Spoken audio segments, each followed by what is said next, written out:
जय गुरु जी, संगत जी, शुक्राना गुरु जी का, लख लख शुक्राना, अनंतम शुक्राना। बहुत बहुत मुबारक हो आंटी, आपकी डॉटर की मैरिज है। गुरु जी ने उसको बहुत ब्लेस किया है और आपको भी बहुत ब्लेस करें गुरु जी। संगत जी, जब गुरु जी ने आज ना सच में गुरु जी कभी कभी कहते हैं इतनी सारी परीक्षा लेने के बाद भी वो विराजमान तो हर जगह होते ही हैं। आज उन्होंने ये दिखा दिया कि ऐसा नहीं है कि अगर कहीं बड़ी पॉजिटिविटी है या जब सारे काम निर्विघ्न संपन्न हो रहे हैं वहीं पे गुरुजी आएंगे। बड़े सारे विघ्न हरता उनको ही कहा गया है। इको खत्म कर दो जरा, इको चल रही है। जो भी आज गुरुजी ने इतने टेस्ट लिए हैं, इतनी परीक्षाएं ली हैं हम सबकी ना, मैं क्या बताऊं आपको। लेकिन आंटी आज ना मैं सच आपको, मेरे मन में तब से एक ही भाव आ रहा है जब से सत्संग यहाँ पे शुरू हुआ है। आपकी बेटी की शादी में जो भी अड़चने आनी थी ना, कोई आपको नहीं पता होता। कई बार क्या होता है, हम प्लानिंग तो बहुत करते हैं, हम करेंगे, हम ये भी करेंगे, हम यहाँ शादी करेंगे, हम वहां शादी करेंगे, हम ऐसे करेंगे वैसे करेंगे, पर एंड टाइम पे कुछ ना कुछ हमारे साथ ऐसा हो जाता है कि हमने जो सोचा भी नहीं होता। पर गुरु जी ने ना आज आपकी बड़ी सारी बलाएं काटी हैं, हर चीज में काटी हैं। कितनी मतलब आज तो ऐसा हुआ कि जो यहाँ पे हुआ ना वही सेम हमारे साथ भोपाल में भी हुआ था कि जब हमने गुरु जी गद्दी एक जगह लगाई थी, गुरुजी वहां बैठने को राजी ही नहीं हो रहे थे, जैसे आज हुआ। अब इन्होंने इधर आना था, बैठना था, इसके आंसर गुरुजी ने मुझे पूरे सत्संग में दिए। देखो, क्योंकि आपने ये बड़ी टेबल इधर लगाई थी जहां गुरुजी का स्वरूप लगना था और ज्योत लगनी थी। आपके पास भोग के लिए छोटा सा मूड़ा था। जब मैं गद्दी लगा रही थी तो गुरुजी कह रहे इतनी छोटे मूड़े थे, मैं किਵੇਂ भोग लगावांगा। गुरुजी का ऊपर होता है थोड़ा, जहां भोग होता है। अब सामने वॉशरूम था, ये सेम भोपाल में हुआ था। वॉशरूम का दरवाजा खुलता, यहाँ गुरुजी गद्दी लगी हुई थी। गुरुजी को हमेशा हम एक पर्दे में साइड में रखते हैं, जहाँ पे जैसे इधर से लोग आते अगर मत्था टेकते तो बीच में से निकल के आते। अब गुरुजी ने अपना स्थान पहले से डिसाइड किया हुआ था। ये तो हम लोग सोचते हैं ना, यहाँ लगा लो, वहां लगा लो, ऐसे कर लो, वैसे। वहां अलमारी भी थी, तो यहाँ गुरुजी को पसंद थी ये जगह, ये इन्होंने पहले डिसाइड की हुई थी। और गुरुजी ने आपके इतने सारे कष्ट काटे हैं। 5 बार तो हमारे को स्पीकर ही नहीं मिला, पता नहीं कहाँ से। मैं अपना हमेशा लेके आती हूँ, यही स्पीकर मेरे पास है, पर अपने का यहाँ है वो नहीं चला। दूसरा चलाया नहीं चला, तीसरा चलाया नहीं चला। पता नहीं किसके घर का स्पीकर आज कहाँ से आया, मुझे नहीं, मंदिर से आया। देखो, मंदिर के स्पीकर को ब्लेस करना था गुरुजी ने। और गुरुजी ने यही सोचा हुआ था कि जब जब ज्यो ज्यो तेरा हुक्म है त्यों त्यों रहना। उन्होंने जैसे भी जो प्रॉब्लम्स आई, जो मिस मैनेज हो रहा था यहाँ पे, खैर मैं ये बोलूंगी मिस मैनेज तो बहुत था। इतनी थोड़ी संगत में इतना मिस मैनेज नहीं होना चाहिए था। ये देखो, ये सारे आते हैं चेरी काउंटी, हमारे महीने। मैं तो यहाँ बहुत सत्संग करने आती हूँ, पर जहाँ पे इतना पिन ड्रॉप साइलेंट होता है, माना बच्चे होते हैं, तंग करते हैं। हम ये नहीं कहते बच्चों को मत लेके आओ, लेकिन हम बच्चों को अलग कमरे में बिठा देते हैं। और जब हम गुरु जी के सत्संग में होते हैं तो सबसे पहले आप बार बार रोज गुरुजी कहलवाते हैं कि आपस में नहीं बोलना होता, आपस में बातें, फोन नहीं करना होता। पर यहाँ पे ऐसा कुछ नहीं था, हर कोई अपनी मन की मर्जी कर रहा था। ऐसा नहीं होना चाहिए।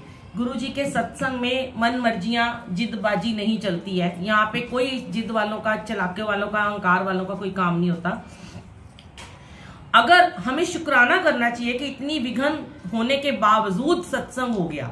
नहीं तो आपको पता है, जैसे लाइट गई तुरंत लाइट आ जाती है, पर आज देर से आई लाइट, ठीक है। अब उस समय जब लाइट चली जाती है, बाई चांस कुछ हो जाए तो हम मंत्र जाप करते हैं, शब्द चलते हैं। तो हर कोई अपनी सेवा क्यों नहीं करता कि वो चुप रहे? क्यों कहना पड़ता है एक दूसरे को कि आप चुप हो जाओ? शब्द गुरबानी चल रही है, अगर लाइट चली गई है, मालिक की मर्जी थी। क्या पता मालिक, आपको पता है, मैं बार बार आपको यही बात कहती हूँ, ये स्कूल है, आप इस स्कूल में क्लास अटेंड करने आए हो। आपका मालिक ने एकदम सरप्राइज टेस्ट ले लिया कि कौन यहाँ पे चुप बैठा है, कौन बातें कर रहा है, अब मैं देखूंगा। अब आपकी आवाजें गूंज रही हैं, सत्संग में लाइट चली गई, मालिक ने, आपका गुरुजी ने सरप्राइज टेस्ट ले लिया।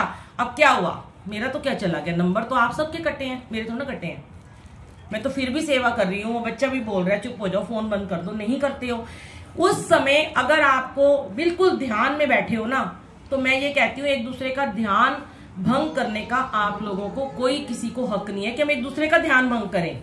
पता नहीं कौन कौन सा शुक्राना लेके बैठा है, पता नहीं कौन कौन सी शिकायत लेके बैठा है, पता नहीं उसकी क्या ध्यान में है, उसकी क्या लिव लगी हुई है। पर हम करते क्या है, हम खुद तो डिस्टर्ब होते हैं, हम दूसरों को भी डिस्टर्ब कर देते हैं। जब हम गुरुजी के सत्संग में जाते हैं, गुरुजी कहते हैं अनजाने में अगर तुमसे कोई गलती हो जाए तो उसकी माफी है। पर जब आप सब ये कहते हो ना, हम गुरुजी की संग, मैं या किसी का नाम नहीं ले रही हूँ, जब मैं सत्संग डालती हूँ किसी को नहीं पता होता मैं किसके घर में गई हूँ, ना ही मैं उसका नाम डालती हूँ। ये सत्संग सिर्फ आपके लिए नहीं होता, यूट्यूब पे बड़े सारे लोग सुनते हैं जिनको आंसर मिलते हैं। तो गुरुजी उस समय सबसे पहले आके ध्यान में बैठे होते हैं, पर हम क्या करते हैं, हम अपना ध्यान भंग करते हैं, दूसरे का भी करते हैं। अब यहाँ पे आपके हर चीज के नंबर लगते हैं। जैसे आपके बच्चों को स्कूल भेजते हो ना, बात समझ में क्यों नहीं आती इतने बड़े बड़े लोगों के, इतने बड़ी बड़ी बुजुर्ग आंटियां, इतने बड़े बड़े अंकल, इतनी बड़ी बड़ी बच्चे, कि स्कूल में हर कोई डिसिप्लिन चाहता है, माएँ चाहती है मेरा बच्चा डिसिप्लिन में रहे, मेरे बच्चे की कोई कंप्लेंट ना आए। आपके इतने बड़े होके कंप्लेंट्स आ रही हैं, वो कंप्लेंट्स आपको गुरुजी अभी इस समय नहीं बता रहे हैं। कर्मस है, यहाँ आके कर्मस कटवाने हैं, कर्मस बढ़ाने नहीं है। हर रोज बढ़ाते रहते हैं आके सत्संग में। फिर हम कहते हैं हम तो 4 साल से जुड़े, हम 10 साल से जुड़े, हम गुरुजी को मानते हैं। ऐसा नहीं है। अगर गुरुजी को मानते हो तो गुरुजी के सबसे पहले नियम मानो, फॉलोअर्स बनो उनके। जो उन्होंने कहा डिसिप्लिन, सबसे बड़ी बात है, सबसे पहले डिसिप्लिन। बाहर से अंदर आते ही मोबाइल बंद, ठीक है। अब आपको उस 2 घंटे में आपका कोई भी नुकसान नहीं होगा। अगर आपका फोन बंद है, कोई भी आपका करोड़ों का भी नुकसान होना होगा तो वो टल जाएगा। हो सकता है आपको उस फोन बंद करने के बाद सत्संग में बैठ के ध्यान लगाने से आपको शायद करोड़ों का फायदा ही हो जाए, क्योंकि मुझे तो बहुत बार हुआ है। मैं तो यहाँ अपने वो सच्चे एक्सपीरियंस शेयर करती हूँ जो मुझे मिले हैं, जो मेरे साथ हुए हैं, रियल में हुए हैं। देखो वो बाहर जाके बात कर रहे हैं, वो आवाज यहाँ तक आ रही है, क्यों उठाना है फोन, मुझे तो ये नहीं समझ में आता। बाहर बात ही नहीं करनी होती है, बिल्कुल नहीं करनी होती। जब कोई सत्संग शेयर कर रहा होता है वो अपने लिए नहीं करता, वो आंसर होते हैं आप लोगों के।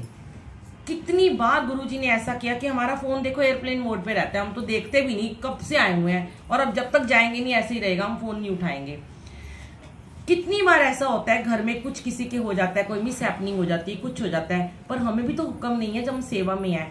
आप लोग सत्संग सुनने की सेवा में खड़े हो, आप सत्संग, आपकी सेवा सबसे बड़ी है, हमसे भी बड़ी है। और आपको तो बिल्कुल ही राइट नहीं है कि जब तक आपका लंगर प्रसाद खत्म ना हो जाए, जब तक यहाँ से बाहर ना निकल जाओ इस दरबार से, तब तक आपको फोन का यूज करना ही नहीं है। मैंने ये कहा अनजाने में गलती की माफी है, लेकिन जो कहता है मैं गुरुजी की संगत हूँ, मैं गुरुजी को मानता हूँ, और वो जानबूझ के गलतियां कर रहा है, तो वो उसकी माफी नहीं है, वो गुनाह कर रहा है, वो अपने कर्म बढ़ा रहा है, कम नहीं कर रहा। थोड़ा सा ध्यान दीजिए। गुरुजी बड़े भोले हैं, लेकिन गुरुजी को गुस्सा भी आता है। अब जब मिसमैनेजमेंट होती है ना, तो गुरुजी को जब थोड़ा सा गुस्सा आता है तो ये दिखाते हैं अपनी लीला। कभी म्यूजिक सिस्टम नहीं चल रहा, कभी लाइट चली जाएगी, क्योंकि वो उस समय अपने तीसरा नेत्र खोल देते हैं, और उस समय वो अपने तीसरे नेत्र से वो सबको देख रहे होते हैं, कौन कितने पानी में है, कौन बैठा है ध्यान में, कौन नहीं पेपर ढंग से कर रहा है।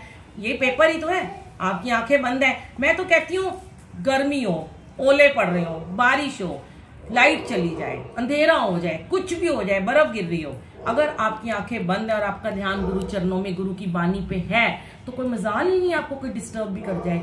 लेकिन एक भी बोलता है, सारे उसकी तरफ देखने लगते हैं। मैं ये कहती हूँ जिसका ध्यान लगा है वो अपना ध्यान लगाया करे। जो दूसरा बोल रहा है उसको सेवादार अपने आप चुप करा देंगे, पर एक बोलता है, सब उसको देखते हैं, उसका अपना ध्यान, नेचुरल होगा ध्यान भंग। और सबसे बड़ी बात जो ये आपको बार बार कहा जाता है, अपने स्थान पे बैठो। पहले भी बहुत बार गुरुजी ने शेयर कराया संगत जी कि अपने स्थान पे बैठने पे एक ऑरा बनता है धरती पे, जहां आप बैठते हो।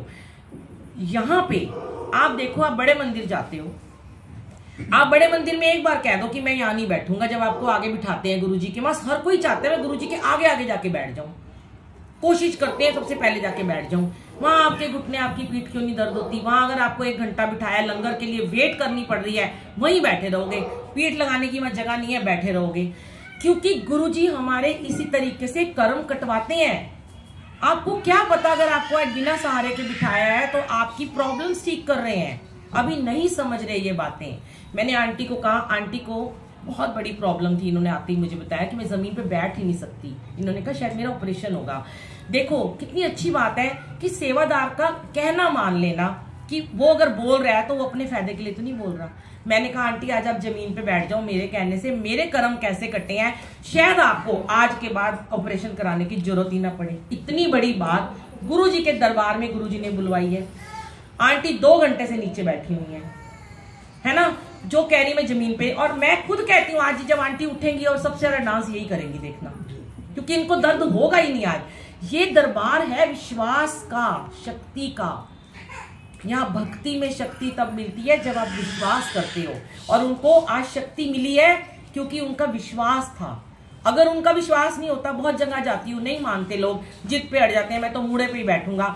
हम यही कहते हैं अंदर ले जाओ मूड़ा। आप बताओ मेरे को, मैं पहले भी शेयर करती हूँ, मैं या 2 मूड़े रख दूं, सपोज करो, या 2 स्टूल रख दूं, या 2 कुर्सियां रख दूं, या 4 रख दूं, चलो 1 सोफा रख दूं। यहाँ गुरुजी बैठे हैं, गुरुजी के बराबर में हमारी बैठने की कोई औकात नहीं है। गुरुजी गद्दी या तो ना स्टेज ऊपर लगाए तो हम नीचे कुर्सी रख के बैठ जाए। अब ये 50 लोगों में शायद आज हर एक का घुटना दर्द होता है, हर एक की कमर में दर्द होती है, हर कोई बड़ी उम्र में जा रहा है। 10 लोग होंगे जो चाहते होंगे हमें भी काश कुर्सी मिल जाती। सही बात। अब वो 2 जो बैठ गए कुर्सी पे गुरुजी के सामने, तो इसका मतलब तो वो तो वीआईपी हो गए ना। क्या वो 2 ही सत्संग में वीआईपी हैं? बाकी सब ने माड़े कर्म करे हुए जो जमीन पे बैठ के अपने कर्म कटवा रहे हैं। तो मेरे हिसाब से मैं सोफा नहीं लगवाती, ना ही मैं गुरुजी के आगे कोई मूड़ा। मेरे को उस समय मुझे पता है पूरे सत्संग में कोस रहे होते हैं लोग, कोसते रहो, मेरा कुछ नहीं जाएगा। मैं सेवा में खड़ी हूँ, मुझे कोई फर्क नहीं पड़ेगा। मुझे बुरा बोलो, मेरे लिए नेगेटिव सोचो, क्योंकि आप अगर मेरे लिए अंदर मन में निंदा कर रहे होगे तो मेरे तो मैले वस्त्र धो रहे होगे, आप मेरे कर्म कटवा रहे हो। उस समय आपको बड़ा बुरा लगता है कि हमें कोई मना क्यों करता है। जब हम बाद में सत्संग शेयर करते हैं, तो जब मैं जाने लगती हूँ तो सारे बड़ा बुलबुल आंटी शुक्राना शुक्राना, बुलबुल आंटी हमें पता नहीं था ये बात। तो ये पहले ही सोच लिया करो, जो इतने सत्संग डालती रहती हूँ, कि ये शुक्राना मेरा नहीं गुरुजी का किया करो, कि गुरुजी हमें यहाँ बिठा के हमारे अपने चरणों में जमीन पे बिठा के अपने हमारे सारे कर्मास कटवा दिए। और ये जो 2 मूड़े रखने वाली और 1 सोफा रखने वाली बात होती है, समझ लो कि वीआईपी हमारे सिर्फ गुरुजी होते हैं, हम नहीं होते। और अगर बिठाना ही है तो बंद करो ना ये प्रथा। फिर जमीन पे कारपेट गद्दे किस लिए पैसे खर्च करते हो? 50 की 50 फिर कुर्सियां लगा दिया करो, क्या जरूरत है? फिर करो मन मानिया, बैठे रहो, आते रहो, रोज सत्संग में आते रहो, रोज अपने कर्म बढ़ाते रहो। फिर बोलो हम तो रोज सेवा में जाते हैं, हम तो रोज सत्संग में जाते हैं, हम तो गुरुजी वाले हैं, पर हमारे कर्म नहीं कट रहे, हमारी प्रॉब्लम्स नहीं ठीक होंगी कैसे? क्योंकि जब बड़े मंदिर जाते हैं तो वहां बड़े मंदिर वाले बैठ के आपको जब सेवादार कहते हैं उनकी बात मानते हो। यहाँ बड़े मंदिर वाले साक्षात आके गुरुजी बैठे हैं, इनकी बात क्यों नहीं मानते हो भाई? जब बड़ा मंदिर ही होता है, लेकिन जब घर में सत्संग होता है तो वो घर उस दिन मंदिर बन जाता है। और उस दिन जब आपको सेवादार जहां बोले वहीं बैठा करो, एंड तक वहीं बैठ के लंगर खाया करो। मैं तो कहती हूँ ऐसे बन जाओ कि अगर तुम्हारी जगह पे कोई, तुम उठ के गए और किसी ने फटाफट आके टेक लगा ली, उसको बोलो तू हट जाइए मेरी जगह है, वो बुरा मानेगा ना? मानने दो, क्योंकि आपकी एनर्जी यहाँ पे ट्रांसफर हो रही है। पता है आपको कौन सा शुक्राना लेके आप बैठे हो? वो कौन सी शिकायत लेके बैठा था? आपने उसकी शिकायत वाली जगह पे आके बैठ गए, अब बढ़ गए आपके तो कर्म, उसका शुक्राना सारा आपको मिल गया, उसके तो अच्छे हो गए कर्म।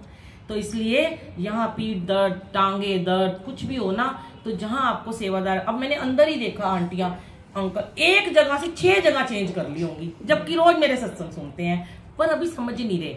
गुरुजी यही तो कहते हैं, मन्नो नी मंगो नी मन्नो, मानो क्या? उनकी कही बातों को तो मान लो। इतना सुनते हो फिर भी अगली बार गलती कर देते हो। ये कमरे में आए हैं ये लोग, बैठे चुपचाप, आवाज नहीं आई इस कमरे में, चाहे ये लोग बेड पे बैठे हुए थे, क्योंकि वो अंकल जो हैं, वो जो सरदार जी हैं, वो शायद गुरबानी से जुड़े हुए हैं, उन्हें पता है गुरबानी के समय नहीं बोलना होता। ये बच्चा बैठा है आंखें बंद करके बैठा है ना, ये बाद में आया पर इसकी लिप लगी है, इसको टक्करे मारते हुए लोग जा रहे हैं, मैं देख रही थी पर वो आंखें बंद करके बैठा था। ये होती है बात। आपको कोई धक्का मार के भी चला जाए, आपकी आंखें बंद है तो बंद है उस शब्द में, पर ध्यान रखो, थोड़ा सा ध्यान दो। गुरुजी सबको ब्लेस करते हैं। मैं ये नहीं कहती कि अगर आप उनकी बातों को नहीं मानोगे तो आपको ब्लेस नहीं करेंगे। कई ऐसे हैं जो रोज बुरे कर्म करते हैं, रोज नेगेटिव हैं, रोज कहने नहीं मानते, फिर भी फल फूल रहे हैं। लेकिन सोचना कि उनका आने वाला जन्म फलने फूलने वाला नहीं होगा। अगर आपको आज सब कुछ करके गुरुजी की बातें मान के गुरुजी के अच्छे फॉलोअर्स, अच्छे बच्चे, ओबीडियंट स्टूडेंट बन के भी कुछ नहीं मिल रहा, सोचो ये हमारे प्रारब्ध के कर्मों का फल था जो हमें आज नहीं शायद अच्छा मिल रहा, पर आने वाला सुधर जाएगा। 84 लाख सारी कट जाएंगी। ये जरूर सोचना कि आज हम अगर दुख पाएंगे ना, इतनी भक्ति के बाद भी अगर हमें दुख मिल रहा है ना, तो 84 लाख हमारी कट गई। लेकिन भक्ति नहीं कर रहे और सुख ही सुख है, पैसे में खेल रहे हैं, आज वो पुराने जन्मों का खा रहा है, लेकिन वो आने वाला उसका जन्म वो भक्ति नहीं कर पा रहा तो उसका खराब होगा। आपका तो सुधर गया। तो गुरुजी इतने प्यारे हैं कि 90% कर्म तो यूं ही काट देते हैं, 10% भी उन्होंने कटवाने हमारी औकात नहीं है संगत जी। जय गुरुजी, शुक्राना गुरुजी, थैंक यू सो मच गुरुजी। अब